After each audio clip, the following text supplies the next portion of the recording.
محترم سامعین، الحمدللہ ہم ایک ایسے گروہ کا تذکرہ سن رہے ہیں جس گروہ کو اللہ رب العالمین نے اپنی رضامندی کا سرٹیفکیٹ عطا فرمایا ہے۔ میری مراد صحابہ کرام رضوان اللہ علیہم اجمعین ہے۔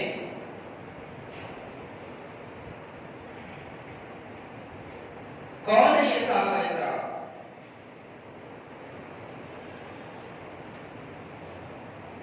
یارو، یہ صحابہ کرام وہ ہے جنہوں نے اللہ کے رسول صلی اللہ علیہ وسلم پر ایمان لایا اور پھر اس ایمان کی تقاضوں کو پورا کیا۔ صحابہ کرام وہ ہے جنہوں نے اسلام کی خاطر اپنا سب کچھ قربان کر دیا۔ صحابہ کرام وہ ہے جنہوں نے اللہ کی رضا کی خاطر اپنا مال اور اپنی جانیں قربان کر دی۔ صحابہ کرام وہ ہے جنہوں نے اللہ کی رضا کی خاطر ہجرت فرمائی۔ صحابہ کرام وہ ہے جنہوں نے نازل ترین حالات میں اسلام پر استقامت اختیار فرمائی۔ صحابہ کرام وہ ہے جو بھوکے اور پیاسے رہے، اسلام کو اپنے سینوں میں جمع کیا، اللہ کے رسول صلی اللہ علیہ وسلم کی ایک ایک سنت کو اپنے سینے میں جمع کیا، اسلام کو اللہ کے رسول کی سنتوں کو ہم تک پہنچایا۔ صحابہ کرام وہ ہے، یہ وہ مقدس گروہ ہے جس نے بدر کے میدان میں اللہ کی رضا کی خاطر اپنی جانیں قربان کی۔ صحابہ کرام وہ گروہ ہے جس نے احد کے میدان میں اپنے لہو کو لٹایا اسلام کی خاطر۔ صحابہ کرام وہ ہے جنہوں نے حنین میں شرکت فرما کر اپنے مسلمان ہونے کا ثبوت دیا۔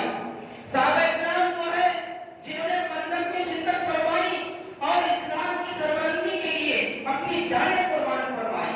صحابہ کرام وہ ہے جنہوں نے غزوہ تبوک کے لیے اپنا سب کچھ قربان کر دیا۔ یہ وہ صحابہ کرام ہیں جو اس امت کے اولین مسلمان ہیں۔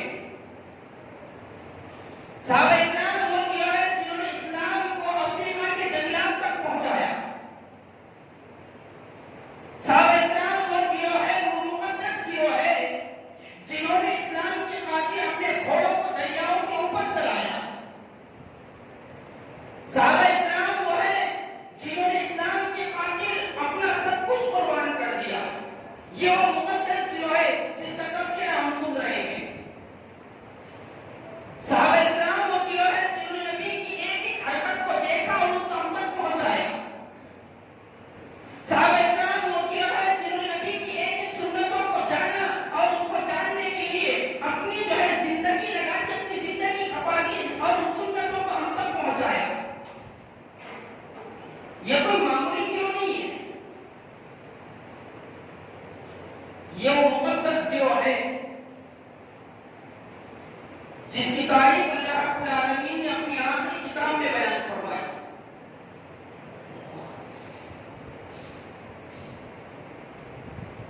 جن کی تاریخ اللہ کے رسول صلی اللہ علیہ وسلم نے اپنی زبان مبارک سے فرمائی۔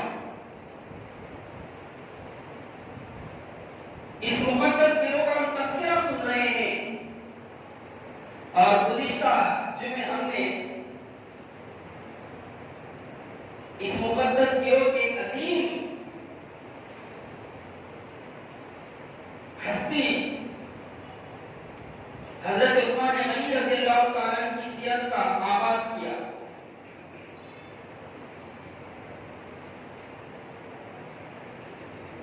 اور گزشتہ جمعہ آپ نے جانا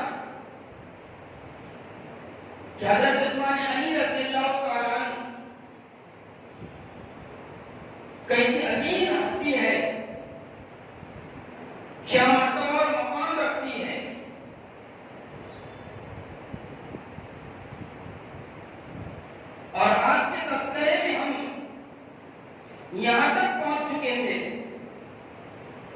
کہ حضرت عثمان غنی رضی اللہ تعالیٰ عنہ نے اسلام کی سربلندی کے خاطر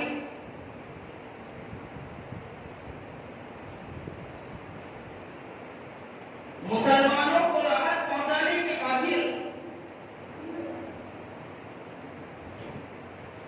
جب اللہ کے رسول صلی اللہ علیہ وسلم نے مطالبہ کیا مال کا،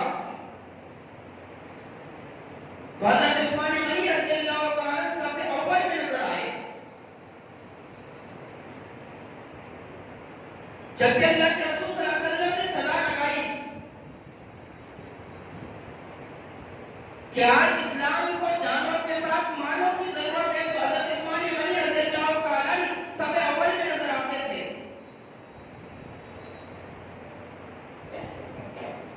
اور ہم نے دیکھا غزوہ تبوک کے موقع پر کس طرح حضرت عثمان غنی رضی اللہ تعالیٰ نے اپنا مال لٹایا۔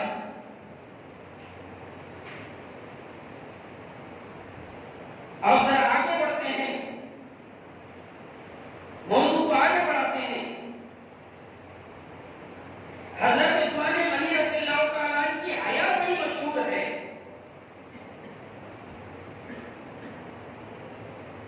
آپ بہت زیادہ حیا والے تھے۔ مسلم شریف کی روایت ہے، اللہ کے رسول صلی اللہ علیہ وسلم حجرہ عائشہ صدیقہ رضی اللہ تعالی عنہا میں بیٹھے ہوئے ہیں۔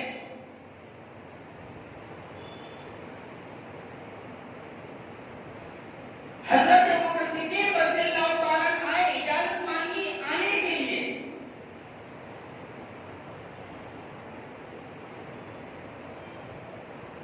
آپ لیٹے ہوئے ہیں اور آپ کا تہبند آپ کی پنڈلی کے اوپر ہے۔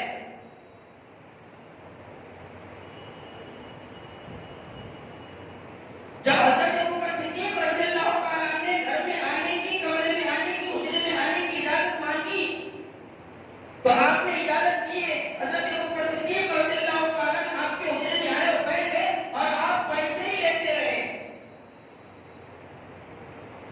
آپ کی پنڈلی کے اوپر کپڑا ہے اٹھا ہوا۔ کچھ دیر کے بعد حضرت عمر فاروق رضی اللہ تعالیٰ آئے اور آنے کی اجازت مانگی۔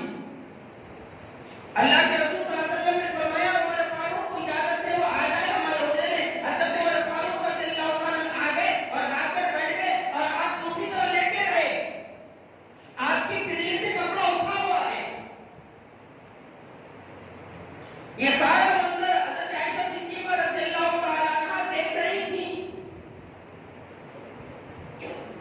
کچھ دیر کے بعد حضرت عثمان غنی ذی النورین رضی اللہ تعالیٰ عنہ آئے اور آنے کی اجازت مانگی۔ جب آپ کو پتا چلا کہ حضرت عثمان غنی ذی النورین آئے تو آپ کے حجرے میں آنے سے پہلے اللہ کے رسول صلی اللہ علیہ وسلم اٹھ کر بیٹھ گئے اور اپنے پنڈلی کے کپڑے کو برابر کر دیا۔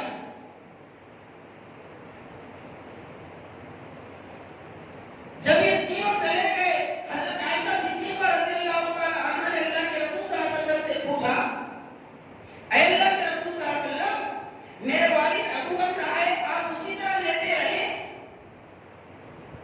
ان کے بعد عمر فاروق آئے آپ اسی طرح لیٹے رہے، لیکن جب حضرت عثمان غنی رضی اللہ تعالیٰ آ گئے تو آپ اٹھ کر بیٹھ گئے اور آپ کی پنڈلی کے اوپر جو کپڑا تھا آپ نے برابر کر دیا۔ تو اللہ کے رسول صلی اللہ علیہ وسلم نے کیا بات ارشاد فرمائی، ذرا غور سے سنیے۔ مسلم شریف کی روایت،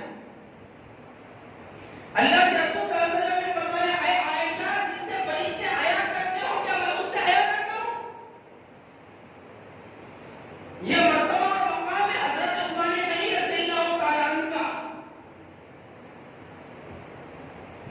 ذرا غور کیجئے، پوری کائنات میں اگر کوئی حیادار شخصیت ہے تو ہمارے آخری نبی حضرت محمد صلی اللہ علیہ وسلم ہے، لیکن ہمارے نبی کے بعد صحابہ اکرام کو بھی کیا مرتبہ اور مقام ملا ہے؟ ذرا دیکھیے حضرت عثمان غنی رضی اللہ تعالیٰ کے مرتبہ مقام کو۔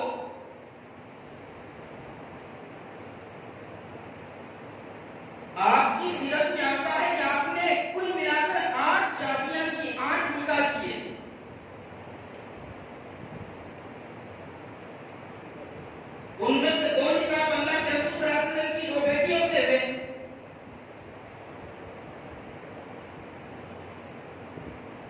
اور ان 8 نکاحوں میں 8 بیویوں میں 5 بیویوں سے آپ کو 9 بیٹے پیدا ہوئے. یہ سیرت نگاروں میں حضرت عثمان غنی رضی اللہ تعالیٰ عنہ کے بارے میں لکھا ہے. پھر حضرت عثمان غنی رضی اللہ تعالیٰ عنہ کا شمار عشرہ مبشرہ میں سے ہوتا ہے.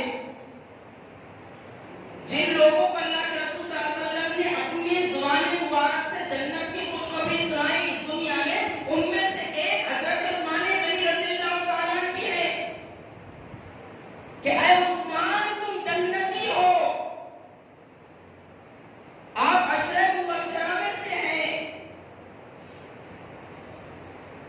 آپ ذرا صحابہ کرام کی آپس کی محبت دیکھیے. صحابہ کرام میں کس طرح آپس میں محبت تھی، ایک دوسرے کے لیے کس طرح جان نثاری کا جذبہ پیش کرتے تھے. حضرت علی رضی اللہ تعالیٰ کے نکاح کا موقع آیا، نکاح کا وقت آیا.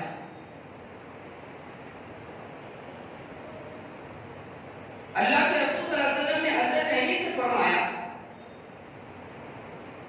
اے علی تمہارے پاس کیا ہے؟ کہنے لگے اللہ کے رسول صلی اللہ علیہ وسلم یہ ایک گھوڑا ہے اور یہ ایک تلوار ہے اور ایک زرہ ہے. اللہ کے رسول صلی اللہ علیہ وسلم نے فرمایا گھوڑا تو تمہارے کام آئے گا، تلوار بھی تمہارے کام آئے گی. مہر میں دینے کے لیے کچھ نہ کچھ تو دینا ہوگا، مہر میں دینے کے لیے کچھ نہ کچھ تو ہونا. تو اللہ کے رسول صلی اللہ علیہ وسلم نے فرمایا جاؤ یہ زرہ بازار میں بیچ کر آ جاؤ، یہ زرہ بازار میں بیچ کر آ جاؤ. اللہ کے رسول صلی اللہ علیہ وسلم نے کس سے فرمایا؟ حضرت علی سے فرمایا. حضرت علی رضی اللہ تعالیٰ عنہ اپنی زرہ بیچنے کے لیے بازار کی طرف نکلے. جب بازار میں پہنچے تو حضرت عثمان غنی رضی اللہ تعالیٰ عنہ سے ملاقات ہو گئی. حضرت عثمان غنی سے ملاقات ہوئی. حضرت عثمان غنی رضی اللہ تعالیٰ عنہ کہنے لگے اے علی کیا بات ہے؟ تو حضرت علی رضی اللہ تعالیٰ کہنے لگے یہ زرہ بیچنے کے لیے آیا ہوں. کیوں بیچ رہے ہو؟ کا نکاح ہونے والا ہے. اللہ کے رسول نے فرمایا مہر میں دینے کے لیے کچھ نہ کچھ تو دینا ہوگا، تمہارے پاس کچھ ہے کہ نہیں مہر میں دینے کے لیے؟ اس لیے زرہ بیچنے کے لیے آیا. حضرت عثمان غنی رضی اللہ تعالیٰ نے کہا اے علی یہ زرہ میرے ہاتھ بیچ دو، یہ زرہ میں لے لیتا ہوں. حضرت علی رضی اللہ تعالیٰ نے اپنی زرہ حضرت عثمان کے ہاتھ بیچ دی. آپ نے پیسہ دے دیا زرہ کا. جب پیسہ لے لیا آپ نے تو پلٹ کر جانے لگے. تو حضرت عثمان غنی رضی اللہ تعالیٰ نے حضرت علی کو روکا اور کہنے لگے اے علی تھوڑا رک جاؤ. کہنے لگے کیا بات ہے؟ کہا یہ زرہ میری طرف سے تمہارے لیے تحفہ ہے، یہ زرہ تم ہی رکھ لو. یہ ہے کہ حضرت عثمان غنی رضی اللہ تعالیٰ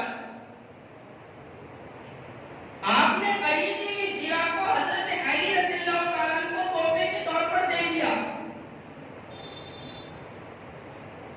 پھر بات آگے بڑھتی ہے.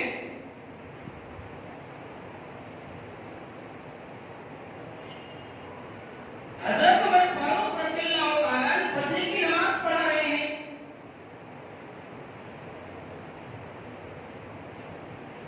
ایک ایرانی غلام فیروز لولو نے زہر میں بجھا ہوا خنجر آپ کو مار دیا. آپ اس خنجر سے زخمی ہو گئے.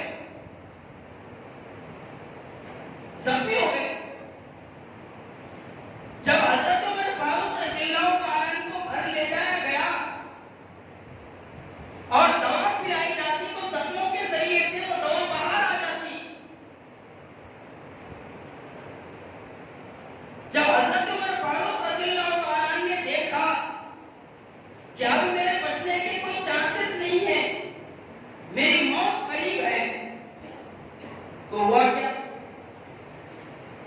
اس موقع پر حضرت عمر فاروق رضی اللہ تعالیٰ نے اپنے بعد اس کو خلیفہ بنائے اور اس کے ساتھ ساتھ چند نصیحتیں صحابہ کرام کو فرمائی، چند نصیحتیں فرمائی جب آپ کا آخری وقت آ گیا۔ ان نصیحتوں میں سے ایک نصیحت یہ تھی کہ میرے بعد خلیفہ کون ہوگا، اور آپ نے اپنے بعد خلیفہ کے لیے 6 ناموں کو پیش کیا، 6 ناموں کو پیش کیا آپ نے اپنے بعد خلیفہ کے لیے۔ ان میں سے سب سے پہلا نام کون سا ہے؟ حضرت عثمان غنی رضی اللہ تعالیٰ۔ دوسرا نام ہے حضرت علی رضی اللہ تعالیٰ۔ تیسرا نام آپ نے پیش کیا حضرت ابو طلحہ ابن عبید اللہ رضی اللہ تعالیٰ کا۔ چوتھا نام آپ نے پیش کیا حضرت زبیر بن عوام رضی اللہ تعالیٰ کا۔ پانچواں نام پیش کیا آپ نے سعد بن ابی وقاص رضی اللہ تعالیٰ کا، اور چھٹا نام پیش کیا آپ نے حضرت عبد الرحمن بن عوف رضی اللہ تعالیٰ کا۔ آپ نے صحابہ کرام کے سامنے یہ 6 نام پیش کیے اور کہا جب میں شہید ہو جاؤں یا میری جان نکل جائے، جب میرا انتقال ہو جائے، تم شورا کے ذریعے سے ان 6 ناموں میں سے کسی ایک نام کو انتخاب کر کے اس کو خلیفہ بنا دینا میرے بعد۔ حضرت عمر فاروق رضی اللہ تعالیٰ عنہ جب شہید ہوئے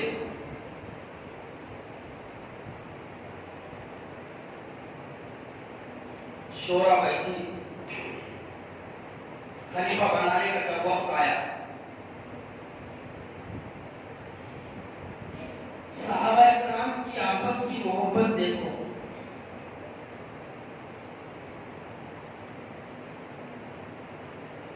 کتنا وہ ایک دوسرے کی عزت کرتے تھے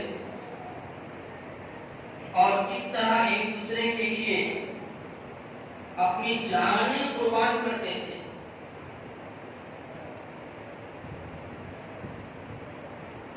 لوگ بیٹھے ہوئے ہیں اور وہ 6 صحابہ کرام بھی بیٹھے ہوئے جن کے نام حضرت عمر فاروق رضی اللہ تعالیٰ نے بیان فرمائے۔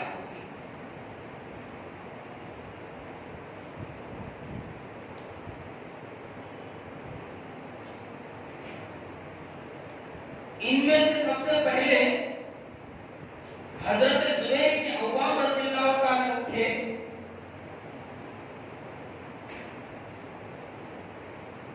اور اٹھ کر انہوں نے یہ اعلان کیا،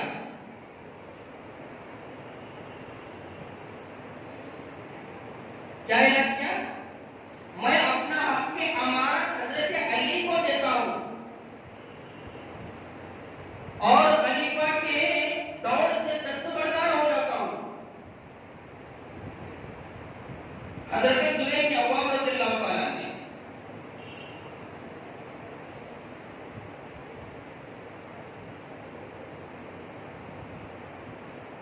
پھر اس کے بعد حضرت سعد بن ابی وقاص رضی اللہ تعالیٰ اٹھے اور کہنے لگے میں اپنا حق امارت عبد الرحمن بن عوف کے ہاتھ میں دیتا ہوں اور میں دستبردار ہو جاتا ہوں۔ 2 دستبردار ہو گئے۔ پھر حضرت ابو طلحہ رضی اللہ تعالیٰ اٹھے اور اٹھ کر کہنے لگے کہ میں اپنا حق امارت حضرت عثمان غنی کے سپرد کرتا ہوں اور میں امارت سے دستبردار ہو جاتا ہوں۔ اب 6 میں سے 3 گئے تو 3 بچے، کون بچے؟ حضرت عثمان غنی رضی اللہ تعالیٰ عنہ، حضرت عبد الرحمن بن عوف رضی اللہ تعالیٰ عنہ اور حضرت علی رضی اللہ تعالیٰ عنہ۔ اب ان تینوں میں سے حضرت عبد الرحمن بن عوف رضی اللہ تعالیٰ عنہ کھڑے ہوتے ہیں اور کیا کہتے ہیں معلوم؟ اے علی، اگر میں آپ کے حق میں دستبردار ہو جاؤں، اپنا حق آپ کو دے دوں، اپنا حق آپ کے حوالے کر دوں، تو آپ کو چاہیے کہ آپ حکومت صحیح طریقے سے چلائیں،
حضرت عثمان غنی رضی اللہ تعالیٰ خلیفہ بنے.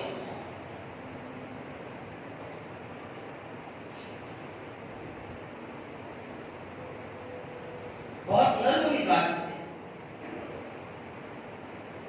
بہت رحم دل تھے. اللہ کے بندوں پر بڑے جلدی رحم آ جایا کرتا تھا.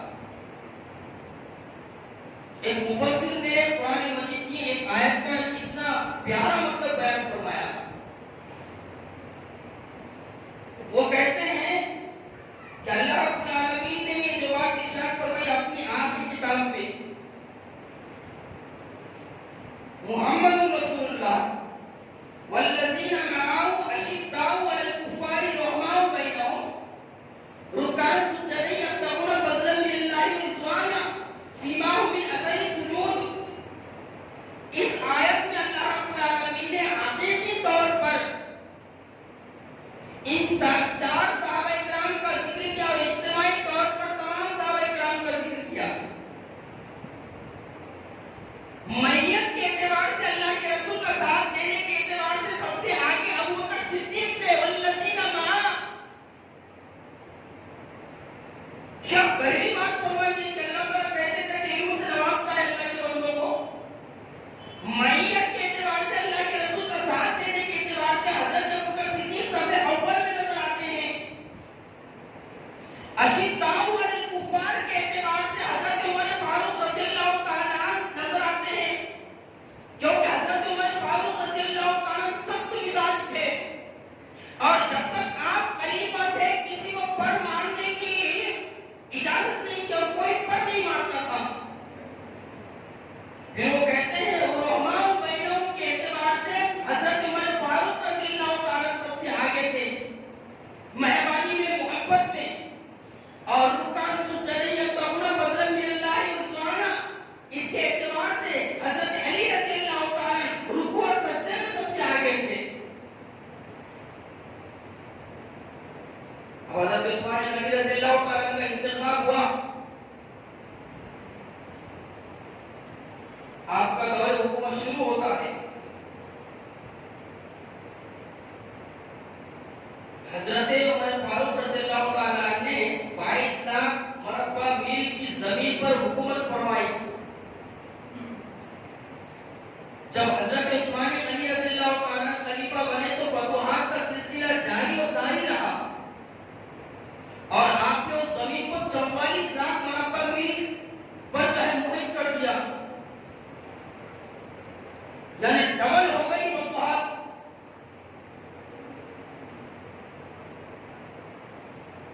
ڈبل ہو گئی اور ہر طرح کے چین و سکون کے ساتھ مسلمان زندگی گزار رہے تھے. کوئی ٹینشن نہیں تھا. لیکن یارو ایک گروہ تھا جو شروع ہی سے اسلام کو مٹانے کی کوشش میں لگا ہوا تھا, اسلام کو ختم کرنے کی کوشش میں لگا ہوا تھا, صحابہ کرام کے اندر اختلاف ڈالنے کی کوشش میں لگا ہوا تھا. اور وہ گروہ تھا سوائیوں کا گروہ.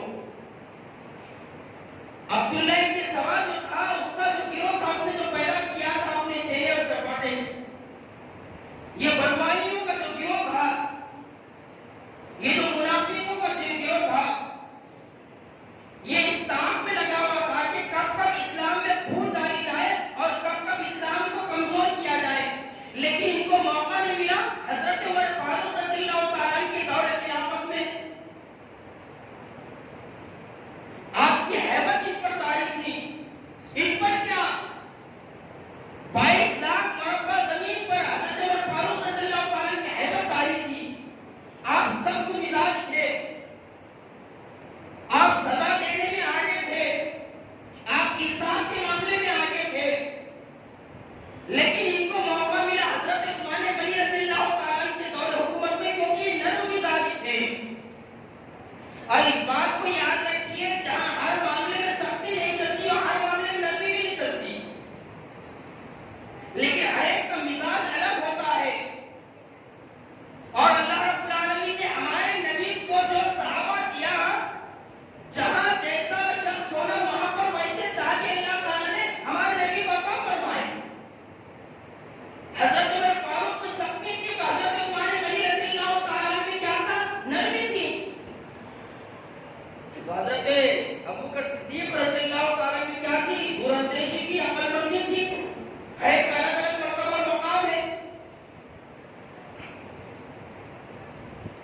ان بلوائیوں نے، ان سوائیوں نے اپنا کام شروع کیا.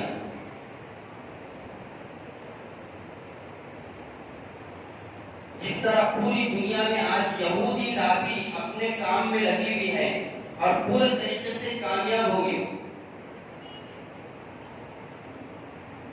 ہمارے ہندوستان میں بھی یہی چل رہا ہے.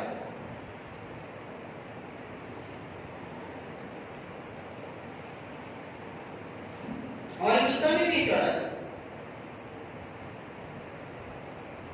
پھر حضرت عثمان غنی رضی اللہ تعالیٰ عنہ کا جو ایک کارنامہ ہے وہ یہ ہے کہ آپ نے قرآن مجید کو جمع کیا ایک قرآن کے اوپر. یہ بہت بڑا کارنامہ ہے حضرت عثمان غنی رضی اللہ تعالیٰ عنہ.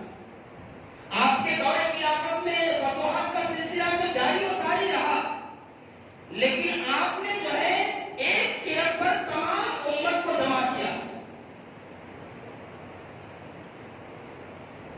جنگ یمامہ میں جب لگ بھگ 800 کے قریب قاری شہید کر دیے گئے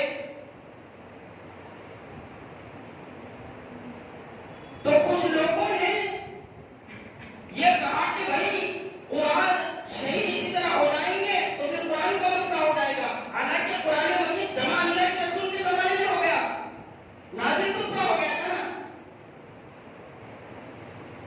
نازل تو پورا ہو گیا تھا.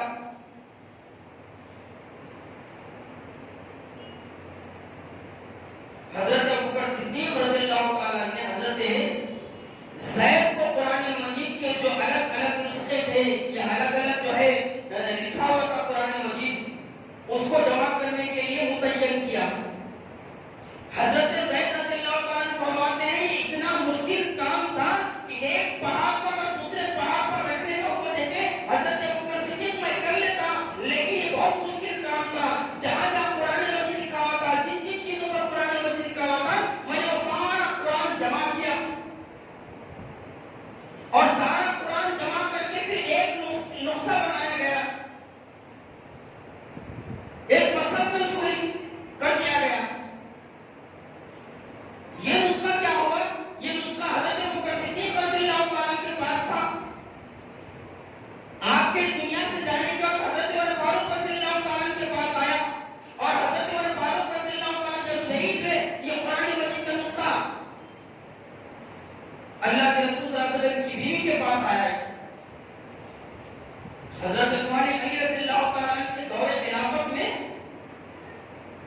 جب قرآن میں گڑبڑی ہوئی اور اجمی لوگ بھی اسلام میں داخل ہونے لگے تو حضرت عثمان غنی رضی اللہ تعالیٰ نے ایک قرآن پر سب کو جمع کر دیا. یہ حضرت عمر فاروق حضرت عثمان غنی رضی اللہ تعالیٰ کا بہت بڑا کارنامہ ہے، بہت بڑا کارنامہ ہے یہ.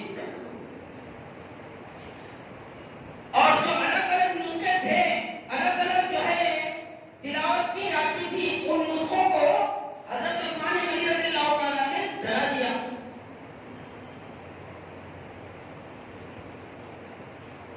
بعد میں جن لوگوں نے حضرت عثمان غنی رضی اللہ تعالیٰ کو شہید کیا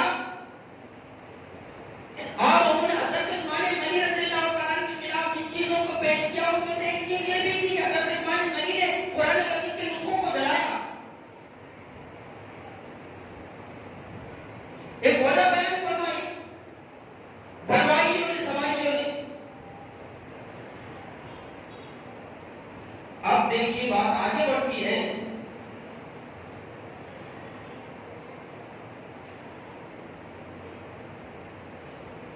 سوائیوں کا یہ ٹولہ، بلوائیوں کا یہ ٹولہ دھیرے دھیرے دھیرے دھیرے یکجا ہوتے چلا گیا.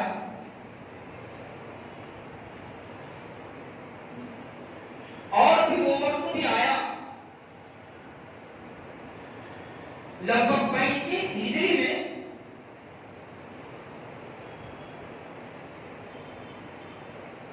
ہزاروں بلوائی جمع ہوئے، ہزاروں سوائی جمع ہوئے اور انہوں نے ایک جگہ بیٹھ کے یہ پلان بنایا. کیا پلان بنایا؟ کہ جب سارے لوگ حج کو چلے جائیں گے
کہنے لگے ہماری دو باتوں میں سے ایک بات تم مان لو، ہماری دو باتوں میں سے ایک بات مان لو، یا تو آپ خلافت سے معزول ہو جاؤ، استعفا دے دو، یا پھر قتل کے لیے تیار ہو جاؤ، قتل کے لیے تیار ہو جاؤ۔ حضرت عثمان غنی رضی اللہ تعالیٰ نے فرمایا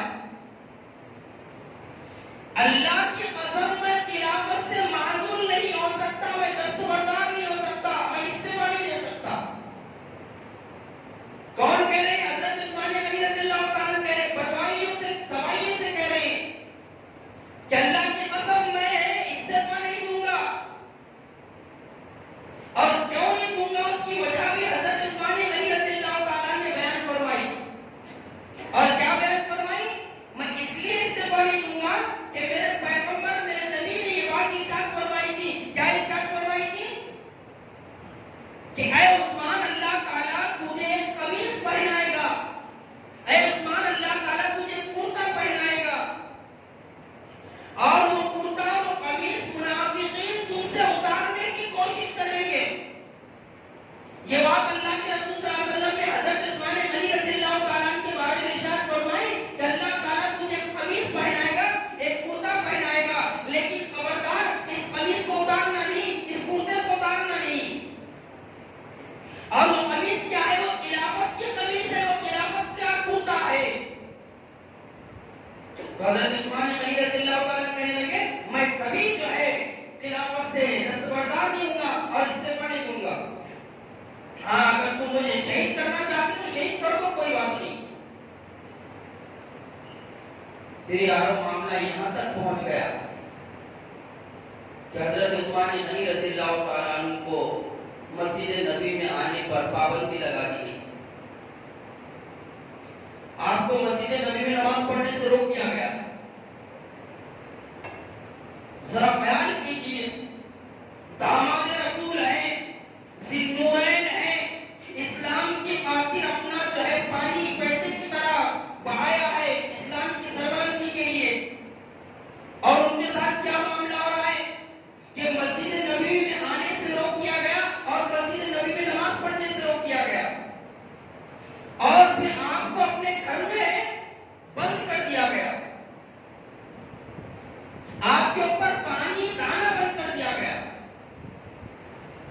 یہ اسلام جو ہم تک پہنچائی ایسے ہی نہیں پہنچ گیا، یہ بڑی مشکلات کے بعد، بڑی پریشانیوں کے بعد صحابہ کرام نے ہر طرح کی مشکلات کا سامنا کیا، تب جا کے یار اسلام ہم تک پہنچا۔ آپ کے اوپر پانی ڈالنا بند کر دیا گیا۔ ایک مرتبہ حضرت علی رضی اللہ تعالیٰ عنہ حضرت عثمان غنی رضی اللہ تعالیٰ عنہ سے ملنے کے لیے آئے۔ حضرت علی رضی اللہ تعالیٰ نے فرمایا اے عثمان غنی، ہم کو اجازت دیجئے کہ ہم ان بلوائیوں سے لڑے، ان بلوائیوں کا مقابلہ کریں۔ اگر آپ اجازت دیتے ہیں تو دیکھتے ہی دیکھتے ان کا خاتمہ کر دیا جائے گا۔ لیکن حضرت عثمان غنی رضی اللہ تعالیٰ کہنے لگے اے علی، اللہ کی قسم میں شہید ہونا پسند کرتا ہوں، لیکن نبی کے شہر مدینہ منورہ کو خون سے رنگین دیکھنا پسند نہیں کروں گا۔ میں اس بات کو بالکل پسند نہیں کرتا کہ میرے نبی کا شہر خون سے رنگین ہو جائے یا لڑائی بھڑائی ہو جائے۔ اس کے بعد حضرت امیر معاویہ رضی اللہ تعالیٰ نے بھی خط لکھا حضرت عثمان غنی رضی اللہ تعالیٰ کو، کہنے لگے اے عثمان ملک شام آ جاؤ، آپ شام کے گورنر تھے، آپ اگر ملک شام آ جائیں گے میرے پاس تو ہم ان کا مقابلہ کر لیں گے، ان کو مدینہ منورہ سے بھگا دیں گے۔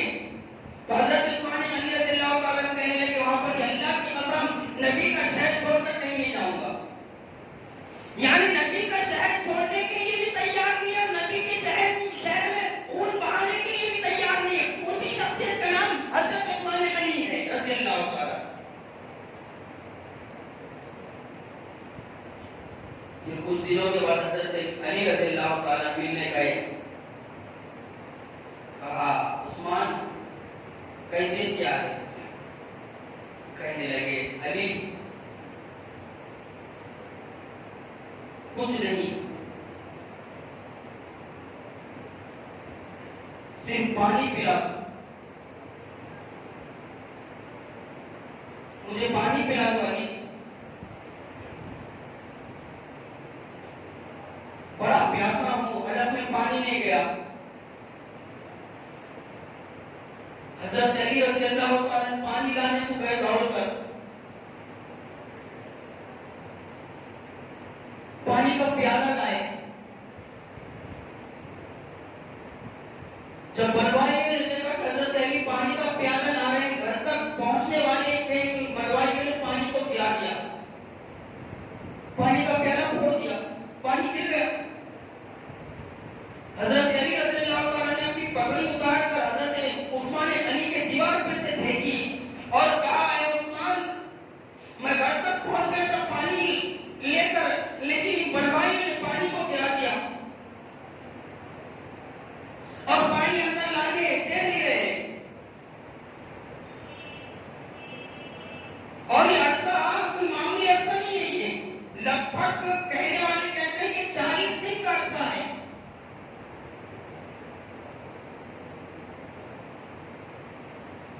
لوگوں نے ایک مرتبہ پوچھ لیا، باہر سے آواز دے کر آئے عثمان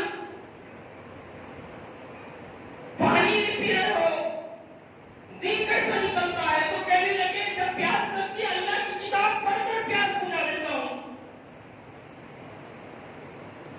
اللہ کی کتاب کی تلاوت کر دیتا ہوں، اس کا ایسا مگن ہو جاتا ہوں. اللہ کی کتاب سے اتنی محبت تھی کہ اللہ کی کتاب کی آیتیں میری پیاس بجھا دیتی.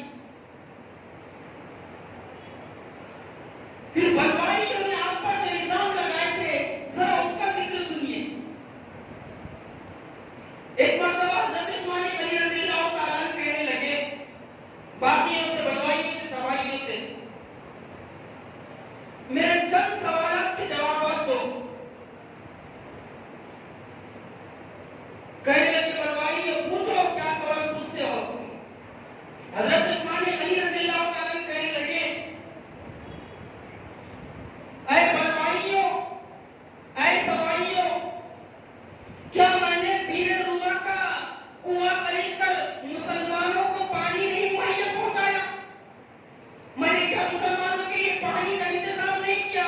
وہ کہنے لگے بے شک آپ نے پانی کا انتظام کیا. تو حضرت عثمان غنی کہنے لگے اسی کنویں کا پانی مجھ پر بند کیوں کرتے ہو؟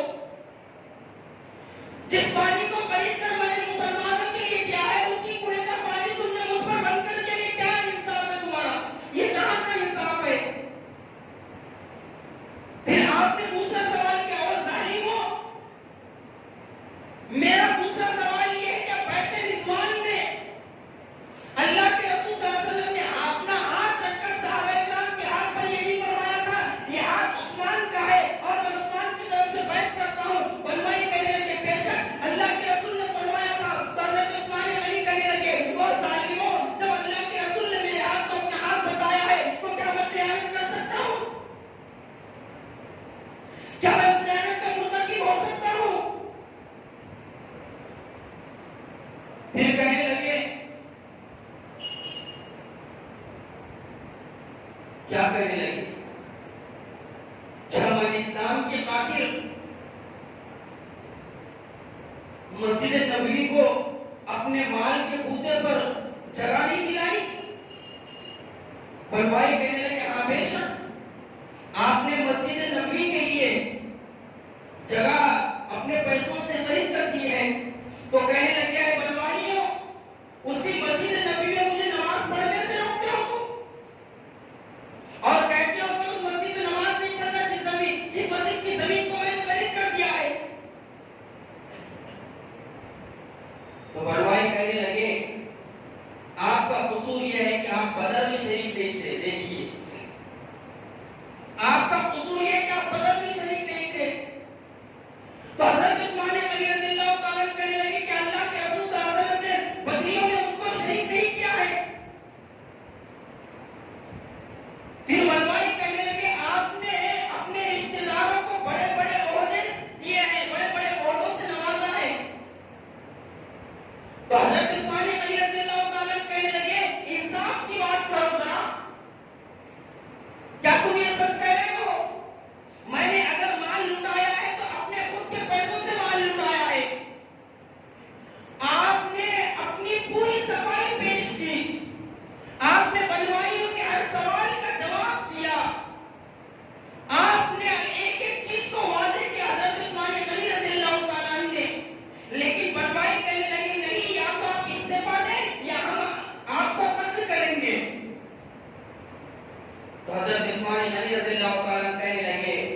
مسلمان کو 3 وجوہات کی بنا پر قتل کیا جاتا ہے۔ پہلی وجہ یہ ہے کہ وہ اسلام میں داخل ہو گیا، اسلام میں داخل ہونے کے بعد مرتد ہو گیا اور اسلام نہیں لایا، اسلام میں داخل نہیں ہوا تو اس کو قتل کیا جائے گا۔ دوسری وجہ یہ ہے کہ ایک مسلمان نے کسی مسلمان کو قتل کیا ہے تو قصاص کے طور پر اس مسلمان کا قتل کیا جائے گا۔ اور تیسری وجہ یہ ہے کہ کوئی شادی شدہ مرد ہے اور اس نے کسی عورت سے زنا کر لیا ہے تو اس کو سنسار کیا جائے گا۔ ذرا بتاؤ تو صحیح، کیا میں اسلام لا کر مرتد ہو گیا میں اب بھی اسلام میں ہوں؟ کیا بتاؤ تو صحیح کبھی میں نے کسی مسلمان کا قتل کیا ہے؟ کیا بتاؤ تو صحیح کیا کبھی میں نے اسلام سے پہلے بھی کوئی بدکاری کی ہے؟ کتنی پیاری باتیں آپ نے ارشاد فرمائی ہے، لیکن جن کو نہیں سمجھنا ہوتا ہے وہ نہیں سمجھتے۔ اس منافقوں کے ٹولے نے حضرت عثمان غنی رضی اللہ تعالیٰ عنہ کو دن بدن جو ہے پریشان کیا، اور پھر ہوا یہ یارو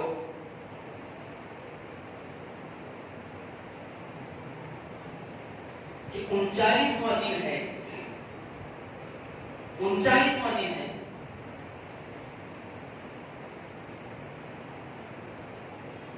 ذی الحجہ ہے،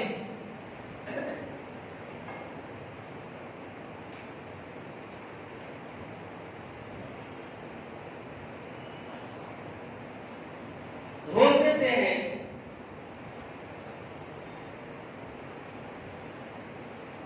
بیوی نائلہ کہنے لگی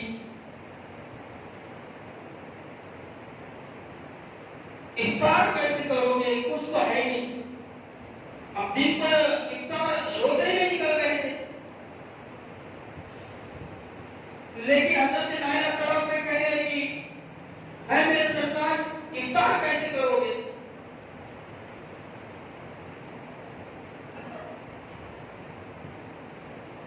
دنیا نے ایسے بھی نظارے دیکھے تھے، یہ وہ لوگ تھے جنہوں نے اسلام کی خاطر اپنا سب کچھ قربان کر دیا، لیکن دیکھیے ان کے ساتھ بھی کیا معاملہ پیش آیا، ان کے ساتھ بھی کیا معاملہ پیش آیا۔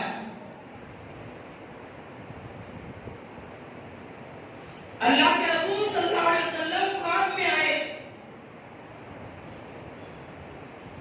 آ کر کہنے لگے عثمان کیا حالت ہے؟ بعض لوگوں نے یہ خواب بیان کیا ہے۔ اللہ کے رسول صلی اللہ علیہ وسلم کہنے لگے عثمان کیا حالت ہے؟ کہا یا رسول اللہ بھوکا ہوں، یا رسول اللہ پانی بند کر دیا گیا ہے، یا رسول اللہ روزے سے ہوں۔ اللہ کے رسول صلی اللہ علیہ وسلم نے فرمایا اے عثمان غم نہ کرو، آج کھانا جنت میں ہمارے ساتھ کھاؤ گے، آج پانی ہمارے ساتھ پیو گے، آج افطار ہمارے ساتھ کرو گے۔ حضرت عثمان غنی رضی اللہ تعالیٰ حضرت نائلہ سے کہنے لگے اے نائلہ آج تو اللہ کے رسول کے ساتھ افطار کریں گے۔ 40واں دن ہے، بلوائیوں میں سے ایک نے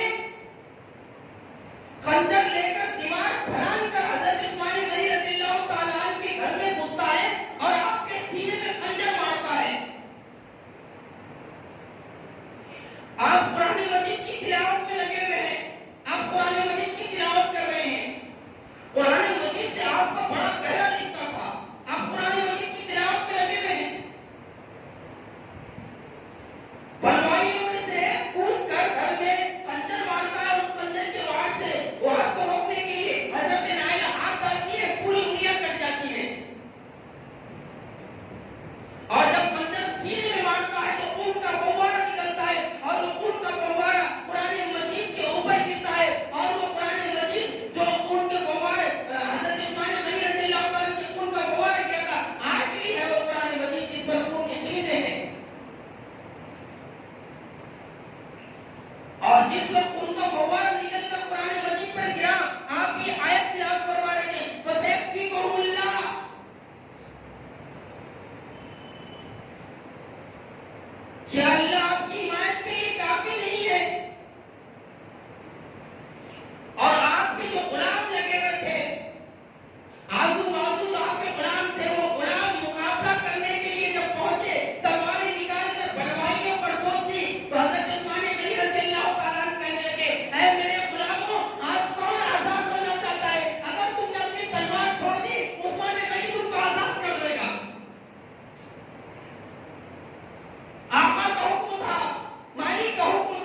یہ وہ لوگ تھے جنہوں نے اپنی جانیں لگائی اسلام کے لیے، یہ وہ لوگ تھے جو شہید ہو گئے اسلام کے لیے. اور ان لوگوں کے اوپر اگر کوئی کیچڑ اچھالتا ہے، صحابہ کرام کے اس گروہ کے اوپر کوئی ٹکیٹ کرتا ہے، تو مجھے بتائیے اس سے بڑا کوئی ظالم ہو سکتا ہے اس دنیا میں؟ حضرت عثمان غنی رضی اللہ تعالیٰ کو شہید کیا گیا. دو روایتیں ملتی ہیں شہید کرنے کے بعد کہ 3 دن تک آپ کی لاش پڑی رہی، مقابلہ ہوتا رہا. اور ایک روایت یہ ہے کہ آپ کو پہلے دن جو ہے رات کے وقت جو ہے آپ کی نماز جنازہ پڑھی گئی. اور آپ کی نماز جنازہ کے لیے 2 نام آتے ہیں، ایک ہے جبیر ابن مطعم اور ایک ہے زبیر ابن عوام رضی اللہ تعالیٰ. ابو داؤد کی روایت سے پتہ چلتا ہے کہ حضرت عثمان غنی رضی اللہ تعالیٰ نے وصیت فرمائی تھی کہ اگر میں شہید ہو جاؤں تو میری نماز جنازہ زبیر ابن عوام پڑھائے. اور پھر نماز جنازہ پڑھی گئی. یارو وہ عثمان غنی کی نماز جنازہ پڑھی گئی. جب اللہ کے رسول صلی اللہ علیہ وسلم نے مال کا مطالبہ کیا تو حضرت عثمان غنی رضی اللہ تعالیٰ کہنے لگے، گزشتہ دن میں نے آپ کے سامنے لگا، یا رسول اللہ یہ 300 اونٹ مال کے لیتے ہوئے اللہ کے راستے میں حاضر ہے. یہ 300 اونٹ مال کے لیتے ہوئے اللہ کے راستے میں حاضر ہے. یہ 300 اونٹ مال کے لیتے ہوئے اللہ کی جو ہے دین کے راستے میں لگے حاضر ہے. دیکھیے ذرا، تو یہ ہے حضرت عثمان غنی رضی اللہ تعالیٰ کی وہ دردناک شہادت جس کا پس منظر میں نے آپ کے سامنے رکھا ہے. یہ صحابہ کرام تھے جنہوں نے اسلام کی خاطر اپنا سب کچھ لگا دیا، اپنا سب کچھ قربان کر دیا. ٹائم ہو چکا ہے اور ہم نے وعدہ کیا ہے کہ ٹائم کے حساب سے جماعت کھڑے کریں گے. تو جن لوگوں کی نماز اگر چھوٹ جائے تو ان کو چاہیے کہ آئندہ جمعہ سے وہ سے پہلے آنے کی کوشش کریں. اللہ تعالیٰ سے دعا ہے کہ اللہ تعالیٰ جو کچھ رکھا گیا اس کو ہم کو سمجھنے کی توفیق عطا فرمائے. ہم سب کو اسلام کے خاطر، اللہ کی رضا کی خاطر اسی طرح اپنے وقت کو، اپنی زندگی کو لگانے کی توفیق عطا فرمائے.